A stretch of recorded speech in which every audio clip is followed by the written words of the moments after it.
I'm Cyndi Lee, and I live in Lynchburg, Virginia. I moved here with my dog Leroy from New York City. It's really pretty and good here. Now I travel the world teaching yoga and meditation. I also have retreats and trainings in Lynchburg. Come visit me. These videos are straight from the Cyndi Sphere. I hope you enjoy them.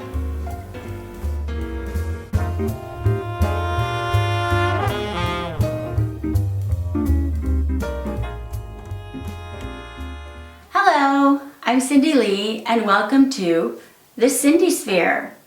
Today we're talking about teaching tips for yoga teachers. And this is tip number 2, which is that when you're teaching yoga, your practice is teaching.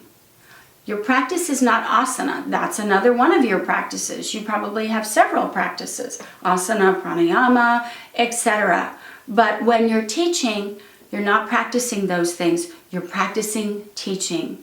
You're engaged in the practice of teaching yoga.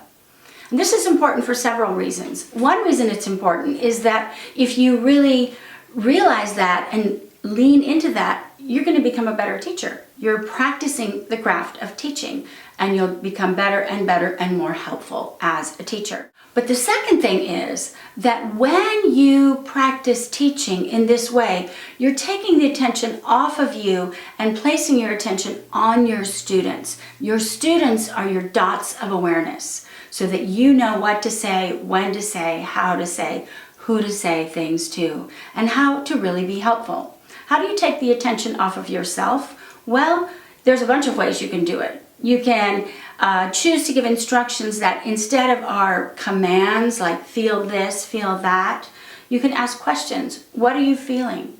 You can suggest that they place their hand in their hip crease or on their sternum and discover a relationship there, and bring them into their body and their own experience continuously again and again, so that you empower them to have their own practice of asana at the same time you're practicing your own practice of teaching. And what this means is, even though the attention is on them and not you, you have to really fully manifest as yourself. Not because you want everyone to see you, but because that's what you're modeling. You're modeling to your students that when they practice yoga, it will help them become more connected to themselves, to become more intimate with themselves, to feel the goodness that's in themselves all the time.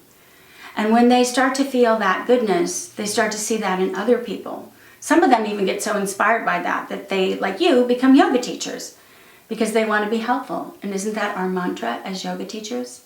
How can I be helpful?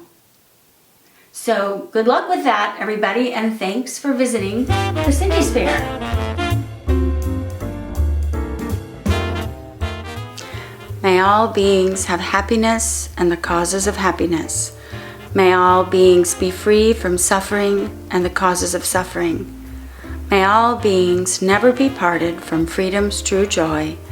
May all beings dwell in equanimity, free from attachment and aversion.